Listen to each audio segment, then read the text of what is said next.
स्वागत है आपका अपने YouTube channel SL magic tricks में। राधे राधे, जय श्री कृष्ण। आप सब कैसे हैं? आई होप आप सब अच्छे होंगे, स्वस्थ होंगे और अपनी पढ़ाई अच्छे से कर रहे होंगे। तो फ्रेंड्स, हम जो कर रहे थे हरियाणा की नदियों का टॉपिक, जिसमें मैंने आपको 2 नदियां कवर करवा दी थी, जो कि एक थी पूर्वी अपुआ तंत्र की नदी यमुना नदी, जिससे बहुत ज़्यादा क्वेश्चन पूछे जाते हैं। दूसरी है सरस्वती नदी, जो हमने उत्तरी अपुआ तंत्र की नदी थी, उसको कवर किया था। आज हम आगे की जो नदियां हैं उनको कवर करेंगे और इस जो वीडियो में पूरा टॉपिक करने की कोशिश करेंगे। तो चलिए, अगर आपने मेरी प्रीवियस वीडियो नहीं देखी है तो चैनल पे विजिट करके देख सकते हैं। Haryana GK for CET mains के नाम से प्लेलिस्ट बनाई हुई है, आप वहां से देख सकते हैं। अब आगे करते हैं। आज करेंगे हम घग्गर नदी। सरस्वती नदी मैंने आपको करा दी थी। इसका जो उद्गम है वो होता है सिरमौर में, हिमाचल प्रदेश की पहाड़ियों से। अगर हिमाचल प्रदेश की पहाड़ियाँ न आए सिरमौर में, एक बार और रिवाइज करवा देती हूँ मैं। हर की धूम जो है ये रहेगा उत्तराखंड में। ग्लेशियर है, ये क्या है? ग्लेशियर। अगर पेपर में सिरमौर की पहाड़ियाँ न दिया हो तो कुछ जो भूगोलविद है वो मानते हैं कि इसकी जो उत्पत्ति होती है वो होती हर की धून से, जो कि कहाँ पे है? उत्तराखंड में एक ग्लेशियर है जो कि हर की धून है, वहाँ से होती है। तो आपको ऑप्शन के हिसाब से जाना है कि सरस्वती नदी का उद्गम या तो हिमाचल प्रदेश की सिरमौर की पहाड़ियों से दिया होगा या फिर दिया होगा हर की धून ग्लेशियर, जो कहाँ पे है? उत्तराखंड में है। और हरियाणा में इसका प्रवेश पूछा जाए तो आदि बद्री नामक स्थान यमुनानगर से होता है, और ये कुरुक्षेत्र में पेवा नामक स्थान पे घग्गर नदी में मिल जाती है। ये आपको याद रखना है। नेक्स्ट आज हम करेंगे, ये मैंने पीछे कवर करवा दिया, इसके जो मोस्ट इंपॉर्टेंट क्वेश्चन है वे सब मैंने आपको कवर करवा दिए थे। और इसमें मैंने आपको बताया था कि जो सरस्वती नदी है उसको जो पुनर्जीवित करने में सबसे ज़्यादा योगदान रहेगा वो रहेगा दर्शन लाल जैन का। इन्होंने अपने जो पूरा जीवन है सरस्वती नदी के पुनरुत्थान में लगा दिया। दर्शन लाल जैन के द्वारा सरस्वती शोध संस्थान की स्थापना इन्हीं के द्वारा की गई 1999 में। किसके द्वारा? दर्शन लाल जैन के द्वारा। नेक्स्ट जो करेंगे आज हम करेंगे घग्गर नदी। और घग्गर नदी से भी बहुत से क्वेश्चन पूछे जाते हैं। इन 2 मेन नदियों से इन्हीं से ज़्यादा क्वेश्चन आते हैं, एक तो यमुना नदी से, एक घग्गर नदी से। तो आप इन दोनों को अच्छे से कवर कर लेंगे तो आपका जो नदियों का टॉपिक है वो लगभग पूरा हो जाता है। बाकी की नदियों से बस 1 या 2 क्वेश्चन आते हैं।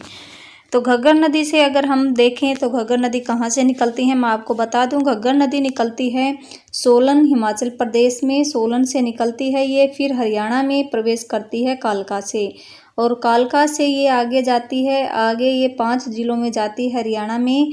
हरियाणा के 5 जिलों से होकर ये फिर राजस्थान में चली जाती है, और राजस्थान में ये सोलन से आते हुए यहाँ सिरसा से होके गुजरती है हरियाणा में। और सिरसा में इसके ऊपर एक डैम बना है जिसे बोलते हैं हम O2 बैराज या वीराज डैम। क्या बोलते हैं? O2 बांध, या फिर बोलेंगे वीराज डैम। अगर O2 ना हो तो वीराज। O2 का नाम ही दूसरा नाम वीराज बांध है, और इसको पहले क्या बोला जाता था? धनूर झील बोला जाता था। इसका जो धनूर झील है, इसका जो निर्माण हुआ वो लगभग 1896 में हुआ था। और ये जो O2 बैराज है इससे आगे ये जाती है हनुमानगढ़ में, और ये तलवाड़ा झील में अपना पानी गिराती है। कौन? घग्गर नदी। और तलवाड़ा झील है वो है हनुमानगढ़ में, और हनुमानगढ़ में तलवाड़ा झील में पानी गिराने के बाद ये क्या हो जाती है? विलुप्त हो जाती है। और विलुप्त होने के बाद जो राजस्थान के लोग इसे क्या बोलते हैं, वहाँ पे ये सूख जाती है, तो इसलिए यह राजस्थान में इसको डेड रिवर बोला जाता है। किसको? घग्गर को बोला जाता है। और O2 बैराज पर चौधरी देवीलाल पर्यटन स्थल है, जो कि 2002 में बनाया गया था। और हरियाणा में ये जहाँ से प्रवेश करती है, ये हरियाणा में ये प्रवेश करती है कालका से। मैंने बताया आपको, कालका से हरियाणा में प्रवेश करती है। तो ये कालका से ऊपर जो पहाड़ियाँ रहेंगी वो टिपरा रहेंगी, और नीचे वो रहेंगी मोरनी पहाड़ियाँ रहेंगी। अगर पूछा जाए कि जो घग्गर नदी है कौन सी 2 पहाड़ियों के बीच बहती है हरियाणा में, वो रहेगी टिपरा और मोरनी पहाड़ी। और ये निकलती है सोलन से। सोलन कहाँ पे है? हिमाचल प्रदेश में। और सोलन अगर प्रॉपर जगह पूछा जाए तो ये डागसाही गांव है, वहाँ से निकलती है। वहाँ इसको पहाड़ियाँ भी बोला जाता है, डागसाही की पहाड़ियों से निकलती हैं। अब इससे संबंधित इम्पोर्टेंट क्वेश्चन कवर कर लेते हैं हम।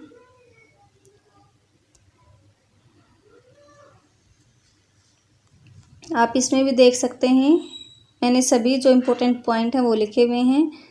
फिर भी मैं आपको इससे जो संबंधित इम्पोर्टेंट क्वेश्चन है वो कवर करवा देती हूँ। ये निकलती है घग्गर नदी डाक साहिब की पहाड़ियाँ हिमाचल प्रदेश से प्रवेश करती है और हरियाणा में यह कालका पंचकुला से प्रवेश करती है। पाकिस्तान में इसको क्या बोलते हैं, हकरा नदी कहा जाता है, क्योंकि ये जो ओटू विराज के बाद की जो नदी है उसको हकरा बोला जाता है और ओटू विराज से पहले की नदी को घग्गर बोला जाता है, तो इसलिए इसको पाकिस्तान में क्या बोला जाता है, हकरा नदी कहा जाता है। और सिरसा में जो ओटू बैराज बना है वो क्या है, मिट्टी का बना सबसे बड़ा बैराज है, ये आपको याद रखना है पॉइंट, मिट्टी का बना सबसे बड़ा बैराज है। और इस नदी पर जो छमला बांध है, दीवाना बांध भी इसी नदी पर है। ये जो बांध हैं, छमला बांध, दीवाना बांध, कौशल्या बांध, ये सभी क्या हैं, इसी नदी के बांध हैं। एक कौशल्या बांध भी है, अगर पूछा जाए कौशल्या बांध किस नदी पर है, आप बोलोगे कौशल्या नदी पर। अगर कौशल्या ऑप्शन नहीं है तो आप घग्गर के साथ जाओगे, तो कौशल्या बांध किस नदी पर रहेगा, कौशल्या नदी पर। अगर कौशल्या ऑप्शन में नहीं है तो कहाँ पे रहेगा, ये रहेगा घग्गर नदी में, क्योंकि जो कौशल्या नदी है वो इसी की सहायक नदी है। किसकी सहायक नदी है, घग्गर नदी की सहायक नदी है। और जो ये कौशल्या बांध रहेगा ये रहेगा पिंजौर पंचकुला में पड़ता है, ये कौशल्या बांध आपको याद रखना है। और इस बांध को बनाने का जो मेन मोटिव था वो था वहाँ के लोगों को पीने का पानी उपलब्ध करवाना। क्या करवाना, पीने का पानी उपलब्ध करवाना, किसका, कौशल्या बांध का। और कौन से बांध है, छमला बांध, दीवाना बांध भी इसी नदी पर जो प्रस्तावित बांध है, ये भविष्य के बांध हैं। हरियाणा में इस नदी को क्या बोला जाता है, बरसाती नदी कहा जाता है। और सिंचाई की दृष्टि से यह सबसे प्रमुख नदी है हरियाणा की, और हरियाणा की सबसे बड़ी मौसमी नदी भी इसको कहा जाता है। ये थी हमारी घग्गर नदी और घग्गर नदी से संबंधित इम्पोर्टेंट पॉइंट सब कवर हो गए। इसमें एक दो पॉइंट और बचता है कि इसकी जो घग्गर नदी है इसकी जो कुल लंबाई रहेगी वो रहेगी 241 किलोमीटर रहेगी। हरियाणा में इसकी कुल लंबाई 241 मीटर रहेगी। और भविष्य में बनाए जाने वाले बांध मैंने बताया था आपके, दीवान वाला बांध और छमला बांध, ये इस पर भविष्य में बनाए जाने वाले बांध है। और अगर पूछा जाए कि सहायक नदियां कौन सी है घग्गर की, तो सहायक नदियां रहेंगी झाझरा, कौशल्या, मारकंडा, टांगरी, ये सब किसकी, ये सब घग्गर की सहायक नदियां हैं। और सबसे बड़ी सहायक नदी पूछी जाए घग्गर की तो वो रहेगी मारकंडा नदी, सबसे बड़ी सहायक नदी है किसकी, घग्गर की। आई होप इससे बाहर कोई भी क्वेश्चन आपका नहीं जाएगा घग्गर नदी से। मैंने सभी इम्पोर्टेंट पॉइंट आपको कवर करवा दिए हैं। अब आगे पढ़ते हैं हम टांगरी नदी।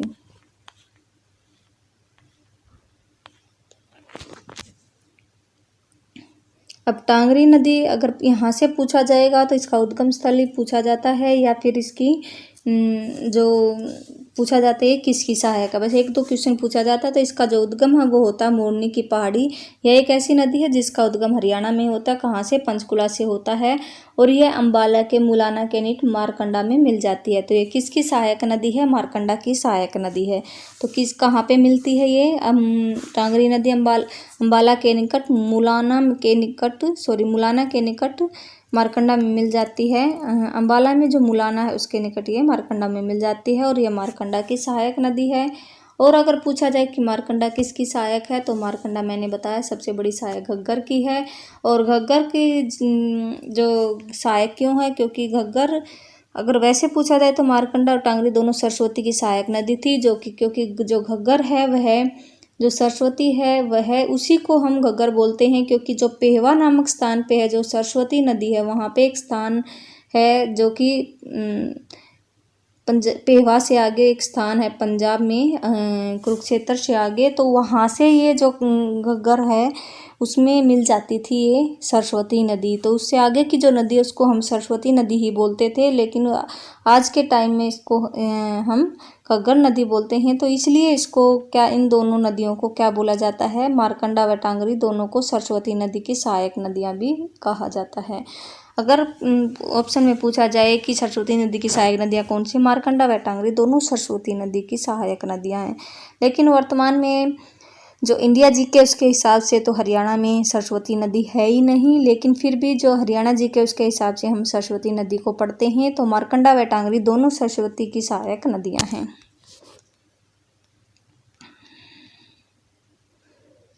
अब एक बार मारकंडा नदी कर लेते हैं, फिर हम जो बची हुई है नदियाँ उनको कवर करेंगे। मारकंडा नदी है यह भी हिमाचल प्रदेश में सिरमौर की पहाड़ियों से निकलती है और हरियाणा में यह प्रवेश अंबाला में काला अम्ब नामक स्थान से करती है। यह नदी हरियाणा में प्रवेश कहाँ से करती है? काला अम्ब नामक स्थान से करती है। और जो मार्कंडा नदी है, ऐसी मान्यता है कि जो पुराणों के अनुसार जो मार्कंडा नदी है, ऐसा माना जाता है कि इसका पुराना नाम क्या था? अरुणा नदी था। पुराना नाम क्या था? अरुणा नदी होता है। और पुराने में समय में इसे शाहबाद मारकंडा के नाम से भी जाना जाता था। क्या? शाहबाद मारकंडा के नाम से। अब इसका मारकंडा नाम क्यों पड़ा? मार्कंडेय ऋषि के नाम पर इस नदी का नाम मारकंडा पड़ा था, मार्कंडेय ऋषि के नाम पर। और जो अंबाला और शाहबाद के बीच अगर पूछा जाए कि कौन सी दरगाह है, तो रहेगी पीर नौगजा की दरगाह। मैंने आपके बताया था ये किस पे है, ये पीर नौगजा की दरगाह है। ये है NH44 पर। ये पीर जो नौगजा की दरगाह है, ये NH44 पर है। ये अम्बाला में पड़ता है। अम्बाला से होके आता है वो कि जहाँ बलदेव नगर से निकलता है और लास्ट में कहाँ पलवल तक जाता है ये। अब जो नौगजा की दरगाह के बाद जो मारकंडा हमने पढ़ी है, उसकी जो सहायक नदी अगर पूछी जाए तो रहेंगी रणबेगना। यहाँ से यही क्वेश्चन पूछा जाता कि मारकंडा की सहायक नदियाँ कौन सी नहीं हैं या कौन सी हैं, तो रणबेगना, नकटी मारकंडा की सहायक नदी हैं। तो रणबेगना, नकटी क्या है? मारकंडा की सहायक नदी। ये आपको याद रखना है। अब एक और है राक्षसी नदी। ये भी उत्तरी अपोहा तंत्र की नदी है और यह कहाँ से निकलती है? इसका सिर्फ उद्गम स्थल पूछा जाता है। राक्षसी नदी निकलती है बिलासपुर यमुनानगर से निकलती है। और आगे अगर पूछा जाए कि इसका विलय कहाँ पे होता है, यह चोटांग नदी की सहायक नदी है और इसका जो विलय है चोटांग नदी में हो जाता है। कहाँ पे? लाडवा कुरुक्षेत्र में इसका विलय हो जाता है, चोटांग नदी में मिल जाती है। ये आपको सिर्फ याद रखना है। अब पढ़ते हैं दक्षिणी अपोहा तंत्र की नदियाँ। दक्षिणी अपोहा तंत्र की नदियाँ मैंने बताया था आपको कैसे याद रखना है। KDIS, सिर्फ इसे याद रखना। KD इज, तो K से कृष्णावती, D से दोहन, I से इंदौरी और S से साहिबी नदी। ये सब किसकी रहेंगी? दक्षिणी अपोहा तंत्र की नदियाँ रहेंगी। और इनको हम एक एक करके कवर करते हैं। यहाँ से क्वेश्चन जो भी पूछे गए हैं प्रीवियस ईयर, मैंने सबको शामिल किया है। तो दक्षिणी हरियाणा की जो प्रमुख नदी रहेगी, अगर पूछा जाए कि दक्षिणी अपोहा तंत्र में सबसे प्रमुख नदी कौन सी है, तो रहेगी साहिबी नदी। और साहिबी नदी का जो उद्गम है वो रहेगा राजस्थान में। एक गाँव है मनोहरपुर, मनोहरपुर के निकट बरहोड़ की पहाड़ियों से यह निकलती है। कहाँ से? मनोहरपुर गांव के निकट बरहोड़ की पहाड़ियों से कौन सी नदी निकलती है? साहिबी नदी निकलती है। और हरियाणा में कहाँ से प्रवेश करती है? हरियाणा में यह प्रवेश करती है कोट कासिम, रेवाड़ी से। रेवाड़ी, दारूहेड़ा या फिर रेवाड़ी से यह प्रवेश करती है। अगर पूछा जाए हरियाणा में कहाँ से प्रवेश करती है, कोट कासिम, रेवाड़ी या फिर दारूहेड़ा से साहिबी नदी हरियाणा में प्रवेश करती है। और जो दारूहेड़ा में वह हीरो हांडा का उद्योग के लिए प्रसिद्ध माना जाता है। आपको पता ही है क्या? दारूहेड़ा को हीरो हांडा उद्योग के लिए प्रसिद्ध है। अब पूछा जाता है कि साहिबी नदी पर कौन सा बांध है। ये सबसे इम्पोर्टेंट क्वेश्चन है, ये कई बार पूछा गया एग्जाम में। तो दारूहेड़ा में साहिबी नदी पर मसानी बांध बना है। और जो आगे चलकर जो ये साहिबी नदी है, गुरुग्राम में से आगे यह झज्जर, झज्जर से फिर नजफगढ़ झील और नजफगढ़ से यह दिल्ली के यमुना में मिल जाती है। यह रेवाड़ी से आगे गुरुग्राम में जाती है, फिर गुरुग्राम से झज्जर और झज्जर से फिर नजफगढ़, दोबारा से फिर दिल्ली में, दिल्ली से फिर यह नजफगढ़ झील से यह फिर दिल्ली में यमुना में मिल जाती है। आपको ये याद रखना है। नेक्स्ट पढ़ते हैं हम दोहन नदी। दोहन नदी कहाँ से निकलती है? दोहन नदी भी राजस्थान में, जो दक्षिणी अपोहा तंत्र की लगभग सभी नदियाँ राजस्थान से निकलती हैं, आपको याद रखना है। और दोहन नदी निकलती है जयपुर राजस्थान में निमकाथाना स्थान से निकलती है। कहाँ से? जयपुर राजस्थान में निमकाथाना स्थान से निकलती है। और हरियाणा में यह कहाँ से प्रवेश करती है? डोसी की पहाड़ियों से निकलती है। और डोसी की पहाड़ियों को हरियाणा में अरावली की पहाड़ियाँ भी कहा जाता है। आपको याद रखना है, डोसी की पहाड़ियों को क्या कहा जाता है? हरियाणा में अरावली की पहाड़ियाँ कहा जाता है। और पूछा जाए कि दक्षिणी हरियाणा की सबसे पवित्र नदी कौन सी है, तो यही रहेगी कौन सी नदी, दोहन नदी ही दक्षिणी हरियाणा की सबसे पवित्र नदी है। और दोहन नदी की जो कुल लंबाई रहेगी वो 50 किलोमीटर रहेगी। किसमें, हरियाणा में जो इसकी लंबाई है वो 50 किलोमीटर रहेगी, आपको याद रखना दोहन नदी की। और पुराणों के अनुसार माना जाता है कि जो दोहन नदी है वह भृगु ऋषि की पत्नी देवी पोलिमा के नेत्र से निकली थी। भृगु ऋषि की पत्नी देवी पोलिमा के नेत्रों से यह निकली थी। और यह हरियाणा की मौसमी नदी है और यह साहिबी नदी के साथ बहती है। अगर पूछा जाए कि साहिबी नदी के साथ कौन सी नदी बहती है या समानांतर कौन सी नदी बहती है, तो दोहन नदी रहेगी। अब पढ़ते हैं हम इंदौरी नदी। इंदौरी नदी से पूछा जाता है कि यह कहाँ से निकलती है, तो यह नूह के निकट अरावली की पहाड़ियों से निकलती है। नूह के निकट अरावली की पहाड़ियों से निकलती है और इंदौर का किला और इंदौर की पहाड़ियों से निकलने के कारण इसका नाम क्या पड़ा, इंदौरी पड़ा। नूह के निकट अरावली की पहाड़ियों से निकलती है, जिसको हम इंदौर की पहाड़ियाँ भी बोलते हैं। और इंदौर का किला और इंदौर की पहाड़ियों से निकलने के कारण इसका क्या नाम पड़ा, इंदौरी पड़ा। और इंदौरी जो एक भाग है वह रेवाड़ी में और जो दूसरा भाग है वो पटौदी गुरुग्राम के पास जाकर साहिबी नदी में मिल जाता है। जो इंदौरी नदी वो किसकी, साहिबी नदी की सहायक है। तो यह एक भाग तो रेवाड़ी में चला जाता है और इसका जो दूसरा भाग है पटौदी गुरुग्राम के पास जाकर साहिबी नदी में मिल जाती है। और यह सिंचाई कहाँ कहाँ पे करती है, यह मेवात, गुरुग्राम और रेवाड़ी में सिंचाई करती है, आपको याद रखना है। इंदौरी नदी का पुराना नाम क्या था, आशुमती होता था। इंदौरी नदी का पुराना नाम क्या होता था, आशुमती होता था। नेक्स्ट जो नदी रहेगी वो रहेगी कृष्णावती नदी। ये हमारी लास्ट है इसकी। उद्गम इसका वहीं रहेगा निमका थाना राजस्थान से। और हरियाणा में यह कहाँ से प्रवेश करती है, हरियाणा में नारनौल के पास से प्रवेश करती है। और अगर यहाँ से क्वेश्चन पूछा जाता है कि रेवाड़ी, झज्जर, सुरेटियो, छूछकवास में कौन सी नदी के द्वारा सिंचाई होती है, तो कृष्णावती नदी रेवाड़ी, झज्जर, सुरेटियो और छूछकवास नामक स्थान पर सिंचाई करती है। और यहाँ से एक दो बार क्वेश्चन ये भी पूछा गया है कि खाटू श्याम का मंदिर कहाँ पे है, वो भी कृष्णावती नदी के साथ रहेगा। खाटू श्याम का मंदिर भी राजस्थान में, ये जहाँ से निकलती है निमका थाना, राजस्थान की पहाड़ियों के पास खाटू श्याम जी का मंदिर है। तो ये थी हरियाणा की नदियाँ। यहाँ से जितने भी इंपॉर्टेंट क्वेश्चन थे मैंने आपको सभी को कवर करवा दिया। अगर आपने यमुना नदी नहीं देखी है तो आप मेरी प्रीवियस वीडियो देख लीजिए, वहाँ से आपको उसके क्वेश्चन कवर हो जाएंगे। तो अगर आपको वीडियो पसंद आई है तो प्लीज़ लाइक करें, चैनल को सब्सक्राइब करें। मिलते हैं नेक्स्ट वीडियो में। Thank you so much.